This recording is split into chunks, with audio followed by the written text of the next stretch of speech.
From New York, this is Democracy Now!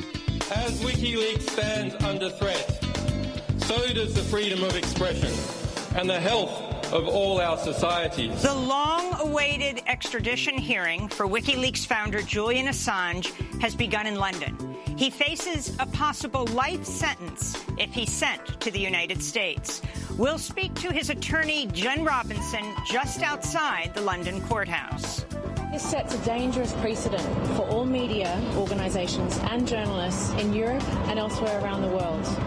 This precedent means that any journalist can be extradited for prosecution in the United States for having published truthful information about the United States. Then we look at how decades of U.S. military intervention in Central America has led to the ongoing migrant crisis. We'll speak with Salvadoran-American journalist Roberto Lovato, author of the new book, Unforgetting, a memoir of family, migration, gangs, and revolution in the Americas. Unforgetting is also about an underworld journey. My journey across the cities, forests, and deserts of the 2,500-mile chain of forgotten, dead, and devalued life that begins in El Salvador, where I visit mass graves, morgues, and hideouts where gangs and governments have killed, dismembered, and disappeared their victims for decades. All that and more coming up.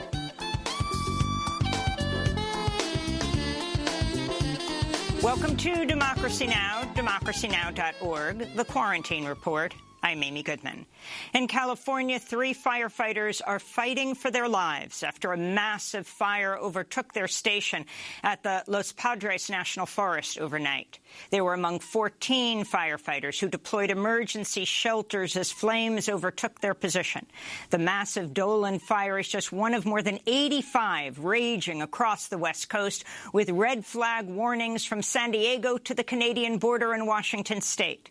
Fires this year have burned more than 2 million acres across California, even before the start of September and October, historically California's worst months for fire.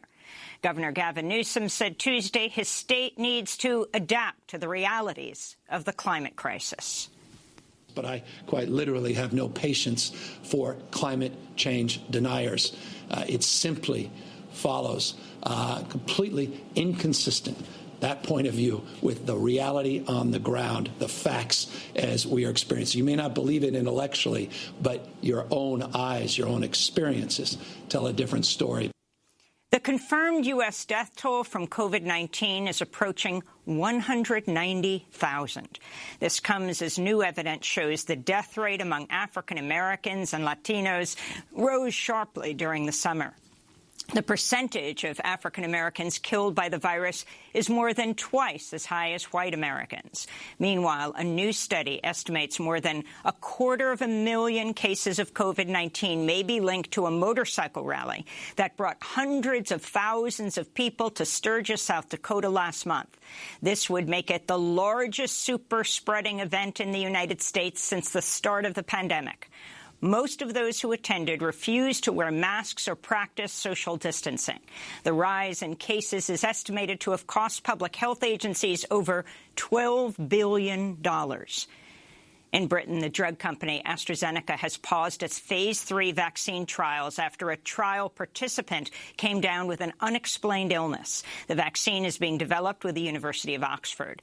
Globally, the death toll from COVID-19 is approaching 900,000. In Peru, the confirmed COVID-19 death toll has reached 30,000, Latin America's third highest after Brazil and Mexico. But the true toll would be more than double the official number, with over 68,000 more deaths recorded across Peru this year compared to 2019. Residents of the capital, Lima, are reporting large gatherings and lapses in social distancing measures. People think that coronavirus is a joke. This is something they don't believe. They think it's a smokescreen. I have family members who have died because of COVID. So this is not a game. This is real. Meanwhile, coronavirus cases are spiking in Britain again, forcing the government to reinstate a ban of most gatherings larger than 6 people. On Capitol Hill, Senate Majority Leader Mitch McConnell's abandoned a plan to send a new round of stimulus checks to help Americans suffering from the nation's worst economic collapse since the Great Depression. On Tuesday, McConnell unveiled a slimmed-down $500 billion economic relief package. House Democrats say at least $2.2 trillion is needed for spending. In the eastern Atlantic Ocean, Tropical Storm Rene has formed near the Cape Verde Islands, becoming the earliest R-named storm in history and keeping 2020 on pace to shatter the previous record for the Atlantic hurricane season. Sudan's declared a 3-month state of emergency after record rainfall and flooding left dozens of people dead and damaged over 100,000 homes. Climate scientists say global heating is increasing rainfall during the rainy season and causing the Nile to jump its banks. In Senegal, at least 6 people are dead, and suburbs of the capital, Dakar, remain underwater following record-shattering rainfall over the weekend. Senegal's water minister reports more rain fell on Saturday than Senegal would usually see during its entire 3-month rainy season. President Trump signed an executive order Tuesday extending a ban on oil and gas drilling in eastern parts of the Gulf of Mexico near Florida's beaches, while expanding protections to the coasts of Georgia and South Carolina. Trump's order comes despite his long-standing support for pipelines like the Dakota Access and Keystone XL, and his support for oil and gas drilling on federal lands, including Alaska's Arctic National Wildlife Refuge. Trump's order comes as Republican Senator Lindsey Graham faces a strong re-election challenge from Democrat Jamie Harrison in South Carolina, where a majority of South Carolina residents oppose offshore drilling. The Justice Department Tuesday asked to take over the defense of President Trump in a defamation lawsuit filed by author E. Jean Carroll, who accused Trump of raping her in the 90s. In a highly unusual legal move, the DOJ argues while the alleged sexual assault occurred before Trump took office, he was president when the defamation suit was filed and could be defended by government lawyers paid by taxpayers. Carroll sued Trump last year after he denied her allegations, accused her of lying, and said he didn't know Carroll, despite a photo showing the two of them together at a party in the 1980s. In Salt Lake City, Utah, a police officer opened fire Friday on a 13-year-old autistic boy after his mother called 911 to request a crisis intervention team, reporting her son was having a mental health emergency. Lyndon Cameron remains hospitalized in serious condition with injuries to his ankles, bladder, colon, intestines, and shoulder. Lyndon's mother, Golda Barton, says her son became afraid and fled police after armed officers entered his home. After a brief chase, she says she heard several gunshots. A police spokesperson said the 13-year-old was armed and threatening people. But the Salt Lake Tribune later reported no weapon was found. Golda Barton told reporters, quote, "He's a small child. Why don't you just tackle him? You are big police officers with massive amounts of resources," she said. In New York, the entire Rochester Police Department command staff, including Police Chief LaRon Singletary, has resigned following a week of nonstop mass protests over the killing of Daniel Prude. Prude, an African-American man, died from asphyxiation in March after police officers handcuffed him, put a hood over his head, and pushed his face into the freezing cold ground for 2 minutes while kneeling on his back. He was naked. Protesters have accused Rochester's government of covering up the details of Prude's death, which weren't released until 5 months after he died. They're also demanding the resignation of Rochester Mayor Lovely Warren. In Greece, a massive fire swept through an overcrowded refugee camp in the Isle of Lesbos overnight, forcing thousands to flee as flames consumed their makeshift shelters. The cause of the fires was not immediately clear. There have been intense wildfires on the Isle of Lesbos and other parts of Greece, fanned by hot weather and gusty winds. Meanwhile, camp residents have been protesting dangerously overcrowded and unhygienic conditions after at least 35 people in the camp tested positive for COVID-19. The Moriah camp is home to nearly 13,000 asylum seekers, more than 4 times its stated capacity. In Afghanistan, at least 10 people were killed and 15 others wounded Wednesday morning when a roadside bomb exploded in the capital, Kabul. The blast appeared to target the convoy of Afghan Vice President Amrullah Saleh, who escaped serious injury but sustained burns on his face and hand. The Taliban denied responsibility. The group's promised not to launch such attacks in urban areas under a partial ceasefire with the United States. The Pentagon says it'll reduce the number of U.S. troops in Iraq from 5,200 to 3,000 during the month of September. The drawdown comes 9 months after the Trump administration ignored an order by Iraq's parliament for all U.S. troops to leave Iraq following the assassination of the Iranian general Qasem Soleimani in January on President Trump's order. A new report finds at least 37 million people in 8 countries have fled their homes since the start of the U.S.-led so-called global war on terror in 2001. The report by the Cost of War Project at Brown University also finds more than 800,000 people have been killed since U.S. forces began fighting in Afghanistan, Iraq, Syria, Pakistan, and Yemen at a cost of $6.4 trillion to U.S. taxpayers. In Pakistan, press freedom groups are denouncing the recent killing of journalist and women's rights activist Shahina Shaheen Balagh. She was reportedly shot twice by her husband, who then dropped her off at a hospital and fled. The Coalition of Women in Journalism is demanding an investigation. The group's founder said in a statement, quote, "The state continues to do nothing about the violations women face in the country." President Trump's former personal lawyer and fixer Michael Cohen has released his tell-all book titled Disloyal, a memoir, describing Trump as a mob boss driven by deep-seated racism. Cohen quotes Trump as saying, quote, "Tell me one country run by a black person that isn't an S-hole," but he used the whole word. Cohen goes on to describe a racist diatribe by Trump after the death of South Africa's former president Nelson Mandela in 2013. He said, Trump said, quote, "Mandela effed the whole country up. Now it's an S-hole. F Mandela. He was no leader." Trump allegedly said, using the F word and the S word. Michael Cohen also writes that Trump was so consumed by his hatred of President Barack Obama that he hired a faux Obama to record a video in which Trump belittles the fake Obama and fires him like a contestant on Trump's former reality TV show, The Apprentice. Cohen spoke with NBC News Tuesday. I believe that his hatred for Barack Obama just basically starts with the fact that he's black, and that he was the first black president in this country. In related news, the Department of Homeland Security is facing new criticism for downplaying the threat of white supremacists. DHS recently drafted a document that stated, quote, "White supremacist extremists will remain the most persistent and lethal threat in the homeland through 2021. But in newer versions of the document, the reference to white supremacists was removed and replaced with the phrase, quote, "domestic violent extremists," unquote. None of the document's drafts refer to anti-fascist activists or Antifa as a threat, despite claims made by President Trump and Attorney General William Barr repeatedly.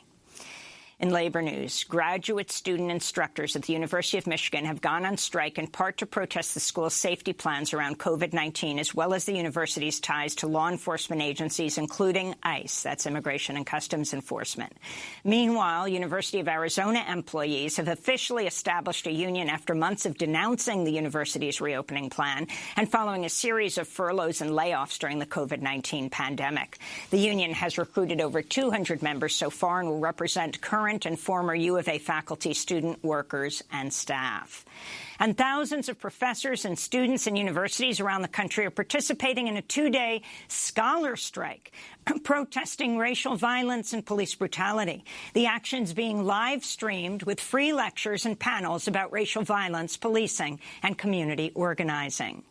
And those are some of the headlines. This is Democracy Now!, democracynow.org, The Quarantine Report. I'm Amy Goodman in New York. Juan Gonzalez joins us in New Jersey. Welcome to Democracy Now!, Juan. Hi, Amy, and welcome to all of our listeners and viewers across the country and around the world. Well, we're going to turn right now to London. This week, WikiLeaks founder Julian Assange is appearing in court for the first time in 6 months after his extradition hearing was delayed due to the coronavirus pandemic. Assange has been held in London's high-security Belmarsh prison since he was arrested in April 2019 at the Ecuadorian embassy in London, where he had taken refuge for almost 7 years. As Assange arrived at the courthouse Monday, he was arrested on 18 new charges from a U.S. indictment filed in June.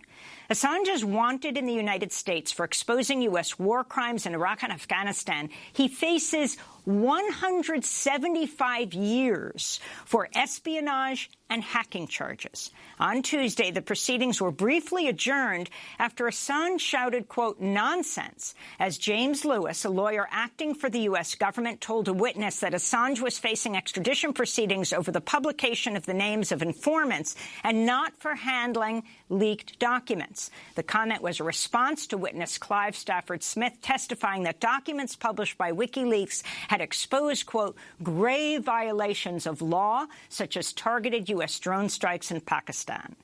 The judge warned Assange he would be removed from the courtroom if he yelled again. Protests in defense of Assange and press freedom have taken place in London and in cities around the world. This is Julian Assange's father, John Shipton, speaking Monday as he left the London courthouse. I think the case is a fraud against the court. That's what I think. Fraud against the court applied by the American Department of Justice. Julian is an Australian citizen. The publications are in the United Kingdom, and yet he's kidnapped and judicially abducted to the United States to spend 175 years in jail. For more, we go to London for an update from Jennifer Robinson, the human rights attorney who's been advising Julian Assange and WikiLeaks since 2010. She's joining us during the court's lunch break right outside the courthouse. Jen Robinson, welcome back to Democracy Now! You are seeing Julian Assange for the first time in 6 months. He's been at the high-security Belmarsh prison for a year and a half and then under lockdown because of COVID. Can you describe what it's like to see him now for the first time and what these charges are against him, including the new ones that were just brought? Good morning, Amy. So we saw Julian for the first time in 6 months as a result of the COVID shutdown. He hasn't had any social or legal visits since the pandemic broke out, which has left him incredibly isolated in prison. And it was surprising to us to see that he has lost a lot of weight. And we, of course, have continuing concerns about his health, given the long-term impacts of being both inside the embassy and now in a high-security prison in these circumstances.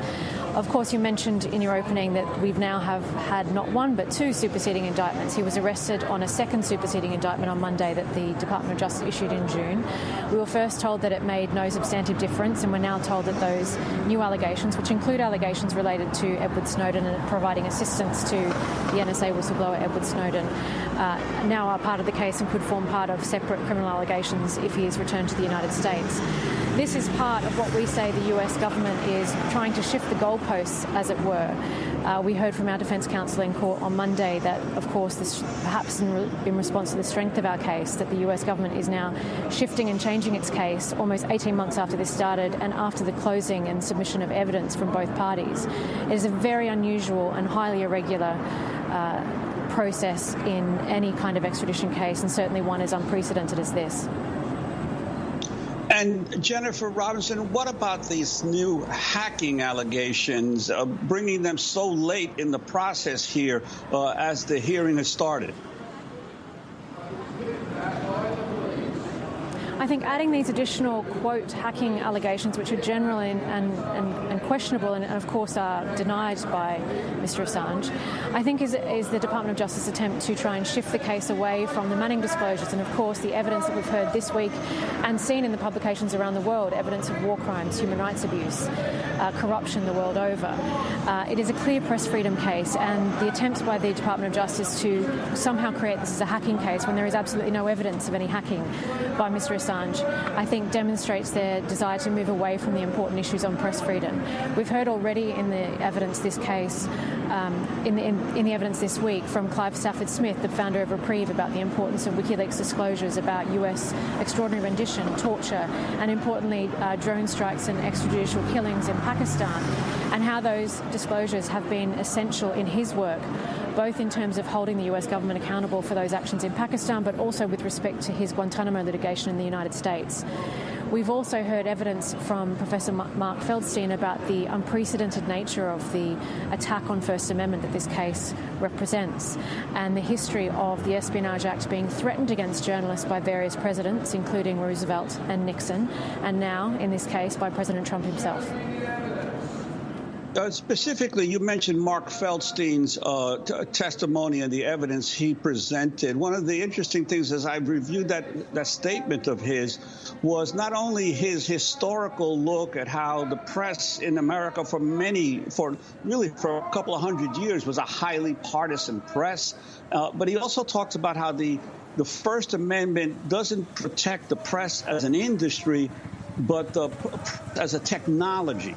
Could you, for our viewers and listeners who are not aware of Professor Feldstein's testimony, could you elaborate on that portion of his evidence?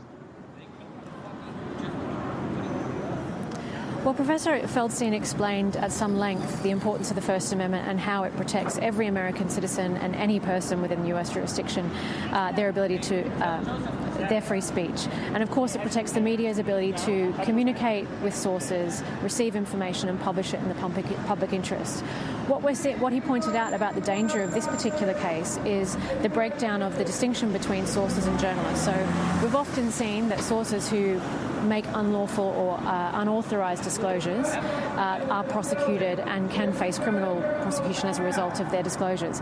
But historically, that has never been directed at the media. The First Amendment is understood to protect the media in receiving and publishing that information in the public interest, which is exactly what WikiLeaks did.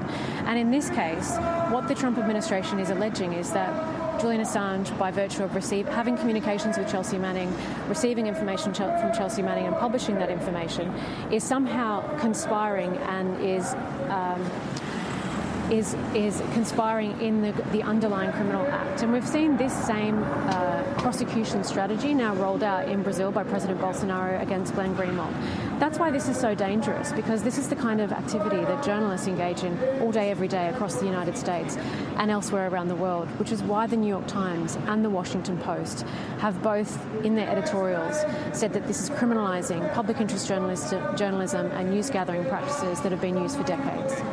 I want to explain to people that Jen Robinson is standing outside the courtroom at the lunch break, and there are many protesters who are there, as there have been protesters in cities around the world, as Julian Assange is in the midst of a month-long extradition hearing, whether he will be extradited to the United States. We wanted to turn to Julian in his own words. We haven't been able to speak to him in Belmarsh prison, but I went to London and interviewed him when he had political exile in the Ecuadorian embassy in 2015. The US government, in terms of its attack on WikiLeaks, has tried to construct a theory which, if permitted, will be the end of national security journalism. Not just in the United States, but also about the United States. That claim is that journalists can't solicit information from sources, and to solicit information is to be involved in a conspiracy. An accomplice of the conspiracy. Yeah, and the United States, in terms of the charge types that it's trying to charge me with, those include conspiracy and conspiracy to commit espionage. This is rubbish.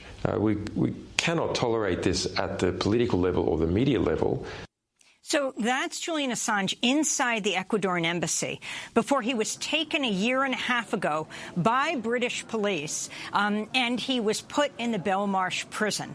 This is Nils Melzer, the United Nations Special Rapporteur on Torture, who visited Julian last year in London's high-security Belmarsh prison.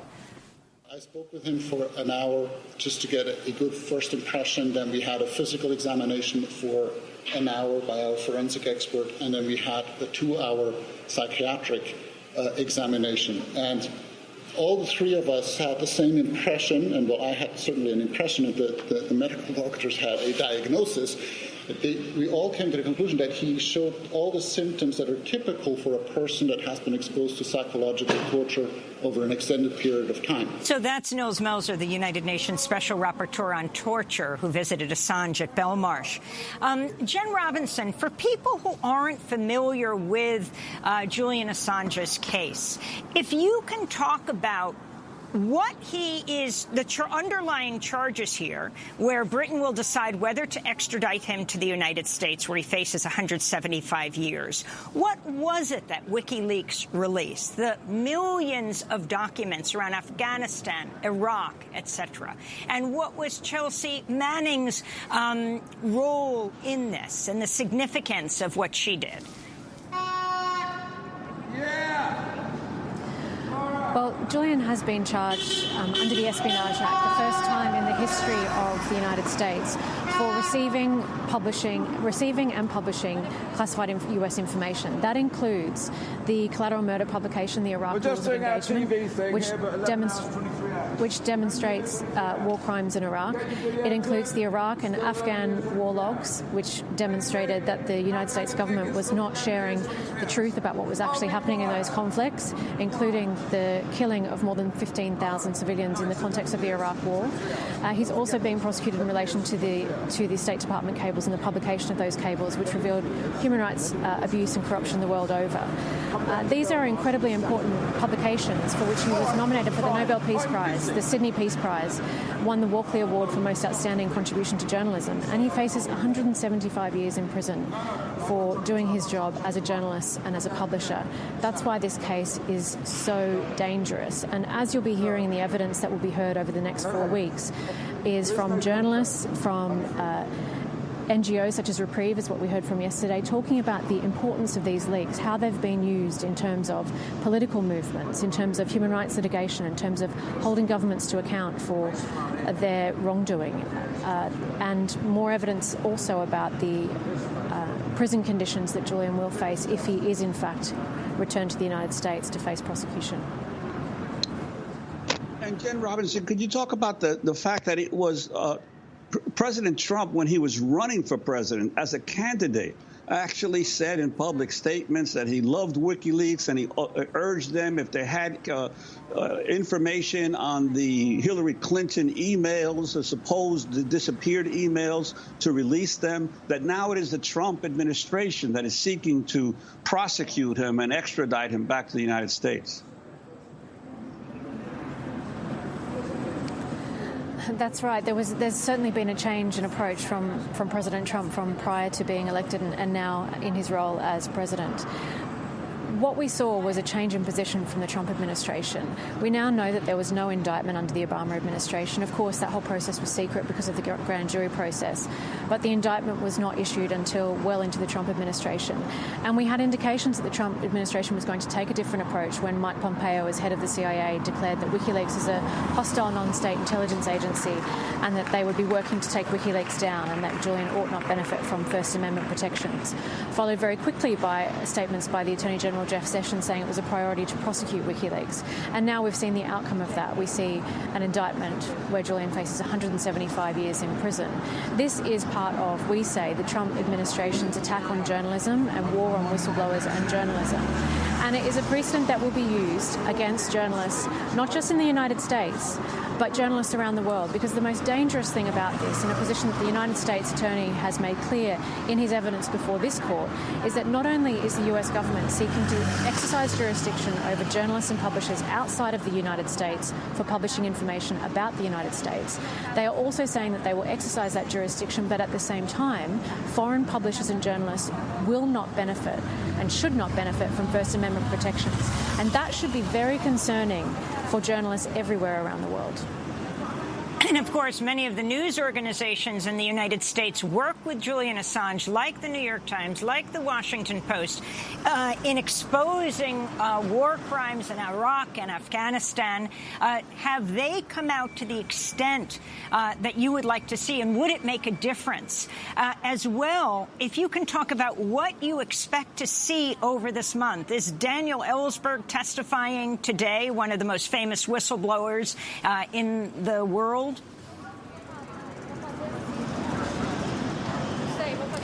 That's correct. So we will be seeing over the next 4 weeks evidence from a number of experts on the free speech implications of this indictment. Daniel Ellsberg will also be giving evidence about his own experience as the leaker of the Pentagon Papers. We'll be hearing evidence from expert witnesses about the nature of the grand jury process, the nature of the US prosecution process, and the prison conditions inside prison.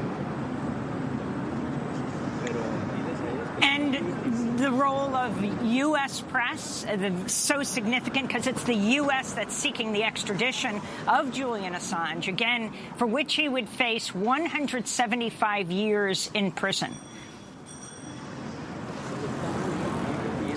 Historically, I think the position of the US press has been disappointing. We've been saying since 2010 that this was a risk and that if this precedent would be sought as against WikiLeaks, it could be used against the New York Times and other media organisations and journalists. But since this indictment was issued by the Trump administration, we've seen unanimous responses from the Washington Post, from the New York Times, from news organisations and free speech NGOs the world over, that this is a dangerous precedent for journalism and for freedom of the press, and that Julian ought to be released immediately. We've had a resolution from the Council of Europe calling on the UK to release Julian because of the danger of this precedent for press freedom. So I think that it is true to say that there is, I think, a chorus of mainstream media organisations, NGOs, and indeed some governments that say that this case is dangerous and it ought to be shut down. And Jen Robinson, how is Julian Assange's health?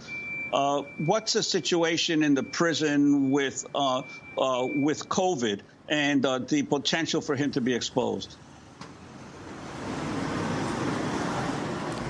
Well, as I explained, we haven't been able to visit him in prison since the pandemic broke out. All social and legal visits were cancelled, which means he's been even more isolated than he was before in this high-security prison.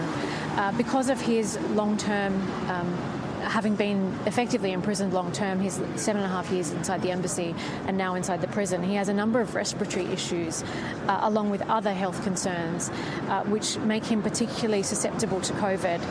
It has been difficult to even have video conferencing with him because of his doctor's advice that he shouldn't be moving within the prison because of the risk of contracting COVID. And there have, in fact, been a number of deaths, COVID deaths inside the British prisons since the outbreak of the pandemic. So we've been very concerned about his health from a pandemic perspective, but also seeing a decline in his health as a result of this long-term imprisonment. And it's very unusual. This is a publisher who is being held on remand in a high-security prison because of an indictment and an extradition request from the Trump administration.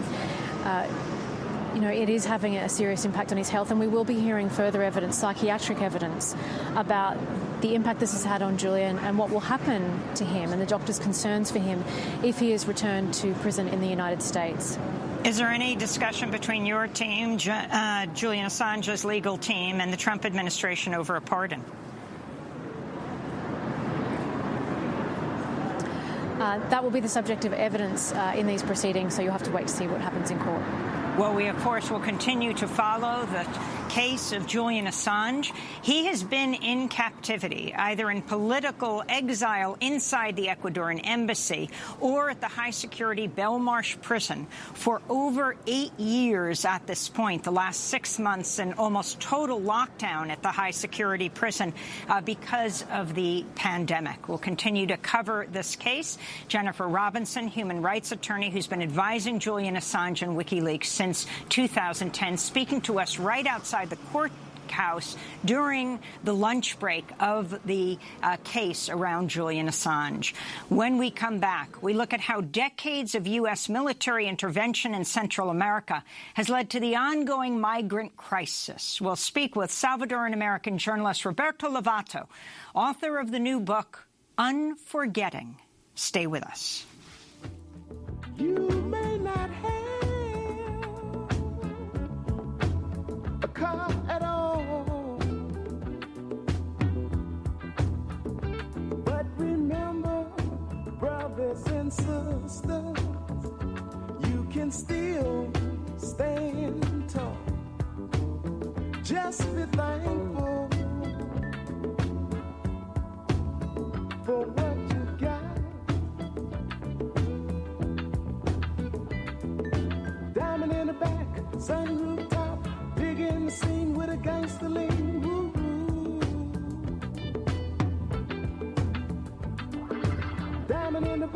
sun rooftop, digging the scene with a gangster lean.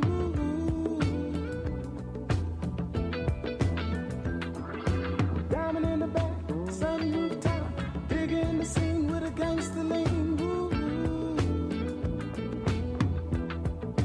Though you may not drive. Be Thankful for What You Got by William DeVaughn. This is Democracy Now!, democracynow.org, The Quarantine Report. I'm Amy Goodman with Juan Gonzalez. As we spend the rest of the hour looking at how decades of U.S. military intervention in Central America has led to the migrant crisis of today. The majority of Central American refugees and immigrants to the United States come from just three countries, Guatemala, Honduras, and El Salvador, which are the same three countries the United States intervened in during, among other decades, the 1980s, on the sides of military governments and paramilitary death squads that killed tens of thousands, and in the case of Guatemala, hundreds of thousands of mostly indigenous people. In El Salvador, many soldiers responsible for carrying out the notorious 1981 El Mozote massacre, in which nearly 1,000 unarmed villagers were killed, were elite U.S.-trained forces. Between 1980 and 92, the U.S. sent over $4 billion in economic and military aid to El Salvador's government, nearly $1 million a day. Well, today we follow the story of one man and his family, and why he says the story of El Salvador is the story of the United States. Roberto Lovato is an award-winning journalist. He's just published his memoir called Unforgetting, a memoir of family, migration, gangs, and revolution in the Americas. He's joining us now from San Francisco, where he was born. Roberto, welcome back to Democracy Now! It's great to have you with us. Congratulations on this unforgettable memoir. But let's start with the title, why you call it Unforgetting.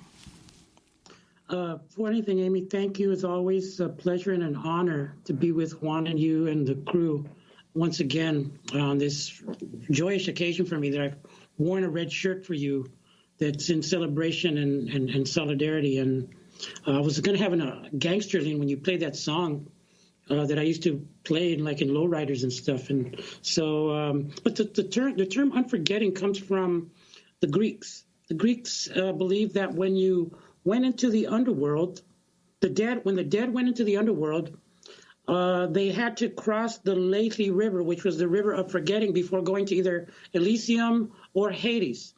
And so as I was, trying to figure out a title for this book, I realized that the journey that I take into all these different underworlds for the book, whether it was gang underworlds, the underworld of the FMLN guerrillas, the underworld of my personal family history that was unknown to me in many ways, or my own psychology and the underworld of migrants who have to kind of occupy an underworld existence in many ways. I just thought, wow, what a perfect way to kind of bring up and excavate the truths that get hidden, because in Greek, the ancient Greeks believed that unforgetting was also the term for truth, aletheia, which means not Lethe River, unforgetting. And so I'm unforgetting a history of not just El Salvador, but of the United States and of myself. And, my book is kind of coming out for me personally, and I'll explain that as we go. Well, Roberto, you begin the book talking about a tour you were giving in 1992 in Los Angeles. At the time, you were working with the immigrant rights group Carecen in Los Angeles, and you're touring around a foundation a program officer, one of these people who decides whether to give money to worthy organizations. And you had very mixed feelings taking him around the Pico Union area of Los Angeles. There's a sudden shootout at one point. Could you talk about that whole part of your work with Carecen?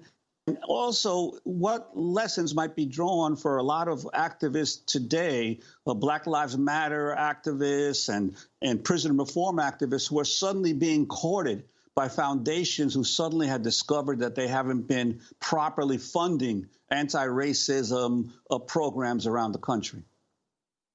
Well, that's a great question, Juan. The opening, the introduction of the book is 1992, right after the LA riots had hit. We had foundations and corporations coming, along with scholars, and it was just, people interested in post-riot LA. And we were in MacArthur Park touring like we did. I felt like, I say at one point, I felt like, I was getting tired of being like Virgil to these Dantes, these aspiring Dantes wanting to see the underworld.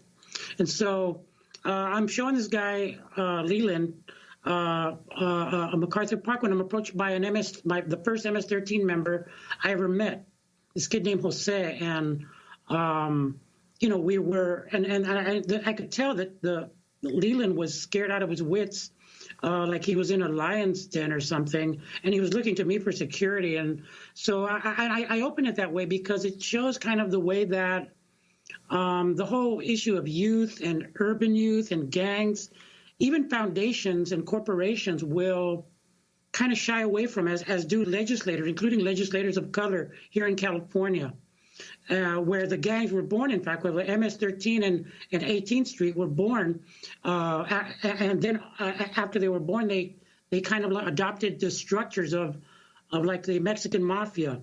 And so I'm there when this is starting to escalate and get more violent. And then Attorney General William Barr, again, at the avatar from the Bush administration, who's now in the Trump administration, deployed all these FBI resources to LA and other cities to start the gang war, which, we see the products as we speak, right? And so then he also introduced the INS to then join the LAPD and law enforcement to deport the gang structures to El Salvador. You then go on in the book to, in a subsequent chapter, to talk about your experience visiting immigrant families in detention in Karnes, Texas.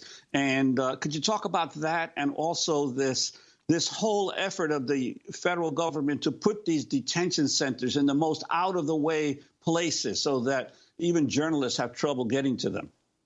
This is an example of those underworlds I'm trying to get at. Like, a lot of people don't realize that, those immigrant prisons, I refuse to call them detention centers. It's a travesty to call them that. And all my fellow journalists, it's a travesty.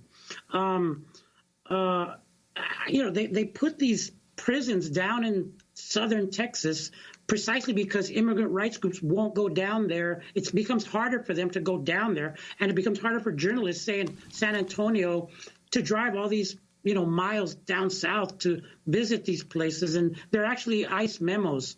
And so my own journey begins when I meet a child and a mother who are plotting, along with other immigrant women and children and youth, to stage a protest against the awful conditions that moved some, for example, to mothers to slit their wrists, or some children to try to hang themselves.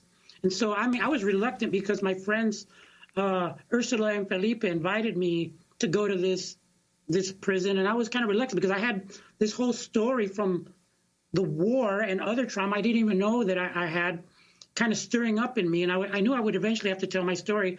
And my bubble burst when a child tells me this really horrific story of what he saw in El Salvador. And at that moment, I realized, it's time to tell my story. It's time to come out, so to speak. And I do. I come out about things that I had known, and things that I would learn, and things that I needed to tell about myself, including my participation in the revolutionary process in El Salvador. Can you talk about that, Roberto? Can you talk about your involvement with the FMLN? You're a well-known journalist in the United States. Talk about who the FMLN were. Of course, now they're part of the regular political process and a party in El Salvador today. But what decisions you made early on? Yeah, Amy, you as a journalist and Juan know very well that I wouldn't get Pulitzer grants if I said, hey, I was an urban commando with the FMLN. that's just not how it works. What you have in journalism and in literature, I would argue, are not representative of the full spectrum of political, ideological, even racial. If you look at like Latinos, and not even Latinos on a race, but all the different sub-racial groups of Latinos are like less occupied, like 1% of U.S. literature. So I made a decision after doing work with refugee communities in the war zones and working with refugees here in San Francisco with Carecen, Comité de Refugiados Centroamericanos, and other groups like CISPES, et cetera, here to do solidarity and sanctuary work. I was becoming more conscious. I fell in love. There's a love story in my book, which is part of the point, right? Because all you hear is like terror is the given of the place, like Joan Didion. And I'm like, actually, no, I grew up Salvadoran. Love is the given of the place as well. And so I'm in Chalatenango, El Salvador, one of the most difficult places I've ever seen in my life in terms of war. And I saw really terrible things, including things done to children. And I eventually say it's not enough for me to just do kind of like what Juan's talking about, like nonprofit work and having all this language and getting all this funding like people do here and other parts of the world to be officially representing communities for very high salaries. I wasn't really feeling that, so I decided I needed to do something else. And I had some friends that introduced me to people in the FMLN, and they thought I could be useful working with urban commandos and logistics and things. And so at that moment, when I see this home that was bombed with all these children, is the moment I stopped being American. You can go and look at most of my journalism. I avoid using the word American since 1991. Because I didn't want anything to do with that. And so I became an American with an accent on the E and a citizen of the United States of America, which is kind of the revolutionary imaginary taking hold of me to want a better place. And the FMLN, again, for people to understand, was the rebel fighting force at a time when the U.S. was pouring millions into the military regime and the paramilitaries responsible for everything from the killing of the 6 Jesuit priests, their housekeeper and her daughter, to the El Mozote massacre of 1981? Yes. The FMLN was organized against a fascist military dictatorship backed by the U.S. government, beginning with the Carter administration. And if you're a historian like my friend Joaquin Chavez, whose excellent book, Poets and Prophets of the Revolution, is a must-read. You'll see that the U.S. involvement dates decades back. They started supporting El Salvador's military dictatorship starting in around 1934, when they finally recognized Maximiliano Hernández Martínez, who perpetrated La Matanza of 1932, which some historians will tell you is one of the most violent episodes in not just Latin American history, but in world history, in terms of the numbers of people killed per day, per week in a concentrated place. And so the FMLN was, there were groups in the FMLN founded by poets. This is one of the things that attracted me to it, was that, the non-distinction between the poetic and the political, between the revolutionary and daily life, between love and labor. And so the FMLN was, according to the CIA, one of the most effective political, military, and social movements in Latin America in the 20th century, where, for example, you could read NACLA and see that 1 of every 3 Salvadorans was organized against the state in the 1980s, according to the Universidad Centroamericana. And, it taught me what it means to be a poet warrior. It's something that I think we need right now, which is part of the reason I wrote the book, was to share.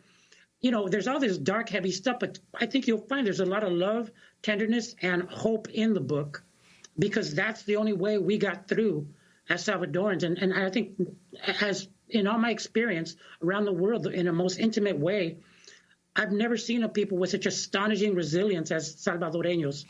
Roberto, we have to break, but we're going to come back and also want to talk about your fraught relationship with your father and this revelation in your book that he was a young witness to La Matanza of 1932, the peasant uprising in the government massacre, killings of thousands and thousands of Salvadorans. Roberto Lovato is the award-winning journalist. His memoir is just out. It's called Unforgetting. Stay with us. Pero si un día me demoro, no te impacientes, yo volveré más tarde. ¿Será que la más profunda alegría me habrá seguido la rabia ese día? La rabia simple del hombre silvestre, la rabia bomba, la rabia de muerte, la rabia imperio asesino de niños, la rabia... Días y Flores by Silvio Rodriguez. Our guest today is Roberto Lovato, the award-winning journalist, author of Unforgetting, a memoir of family, migration, gangs, and revolution in the Americas. I'm Amy Goodman with Juan Gonzalez. Juan? Roberto, before break, you were talking about mentioning La Matanza in 1932. A lot of people don't realize that the FMLN of the 70s and 80s took its name of Farabundo Martí, Augusto Farabundo Martí, who was one of the organizers of the peasant uprising of 1932 and was also one of the founders of the Central American Communist Party. Could you talk about the links between what happened in 1932 and your understanding of it, as well as the development of the FMLN? Yeah, I mean, in my view, and in the view of historians like Aldo Laria Santiago and Eric Ching and Greg Gould, you know, it really should, the FMLN probably should have been named the Feliciano Ama, Frente Feliciano Ama por la Liberación Nacional, because it was primarily an indigenous uprising, right? Indigenous people started seeing their kids, the soft part of their head started sinking in and watching their kids die, and they rebelled. And there was also communist organizing with them, but really the core groups of it and the local leadership was indigenous. And so that you know, and the way history works, oftentimes we erase indigenous agency. And so I felt important to talk about how you know, what historians have taught us about La Matanza, that, you know, people rose up trying to overthrow the government. And what was the first communist insurrection? There were communists involved, including Farabundo Martí and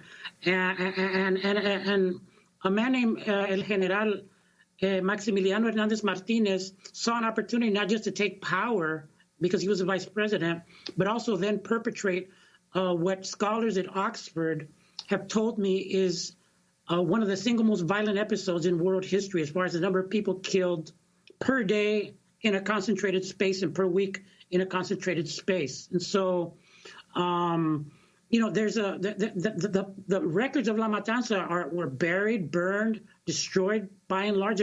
There's some historians in El Salvador are starting to reconstitute them and rebuild the memory and unforget, right? Because you know, states are nothing if not manufacturers of mass manufacturers of amnesia. And so, you know, from that point on, you get military dictatorship, one of the longest standing military dictatorships in the Americas.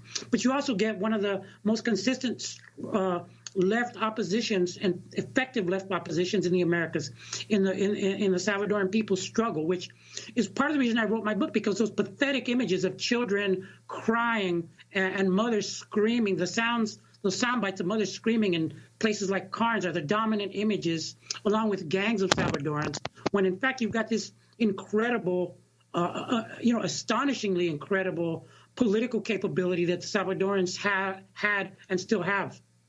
So, La Matanza, you reveal in your book, talk about your father's connection as a witness.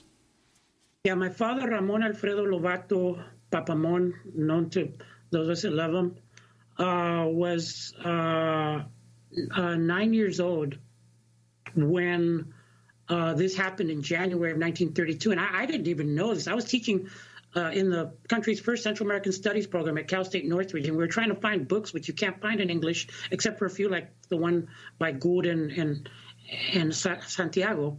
I was, doing research on La Matanza, and I realized, hey, this town, Ahuachapan, is where my dad is from. It's one of the major centers, and my dad never said anything for decades. So then I started doing the research, and I finally asked my dad, and he reveals to me that he had seen La Matanza, and it was an epic moment in my family history and in my own life, because it explained a lot to me about why I was such a crazy kid that used to gangster lean, like in that song, and run in certain violent and kind of dangerous circles, or join the FMLN and other crazy things that I've done in my life. It had this deep undercurrent of family history that I think a lot of us have in our families, family secrets. And I try to connect those family secrets to the secrets of nations, like with the Matanza, which was, again, covered up and buried, along with mass grave sites that are still unexcavated to this day.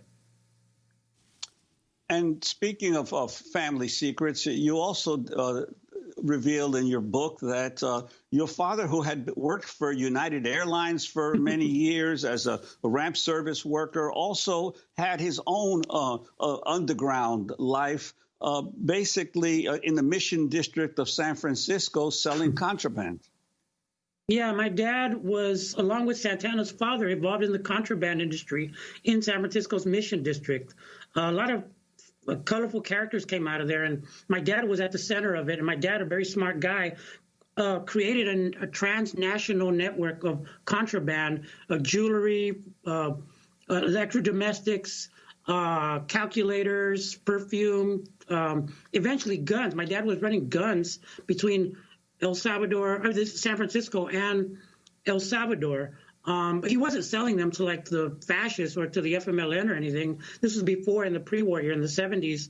He was doing it to anybody who could afford it. But I learned about the construction of criminality at a very personal level. I had shame about my dad, and I didn't, and my dad's activities. And I started excavating the history. I find out that it wasn't just my dad. It was my mamate, my grandmother, who made pupusas with me, for me, and our family. And with the same hands that she made pupusas, she also transferred. She was actually the originator of this transnational network of contraband that sustained our family. And so I'm not going to call my abuelita a criminal or my dad a criminal. I think there were people that were trying to sustain their families by any ways they could, and under like, for example, they lived through an El Salvador that didn't just see the matanza and the genocide, but a poverty that in the Great Depression that made Steinbeck's Grapes of Wrath look like a wine festival. Finally, William Barr, the current Attorney General, the Attorney General under George H.W. Bush. We just have a minute, but as you wrap up, Roberto, what is his connection to this story?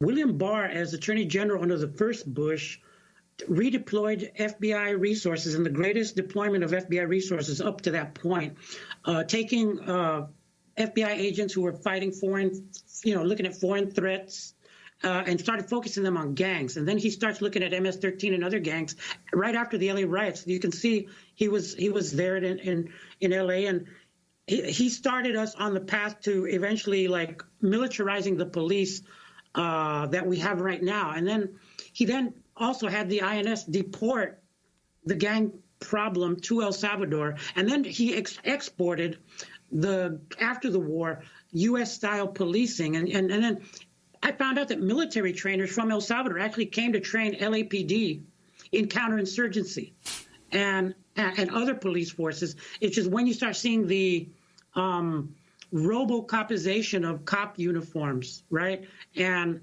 that we have now. And William Barr had everything to do with, not everything, but he had a lot to do with this. I had to sing his song because he deserves all the credit he deserves for what he did to El Salvador and to LA and to our national situation long before Trump. Roberto Lovato, there is so much more in this stunning memoir.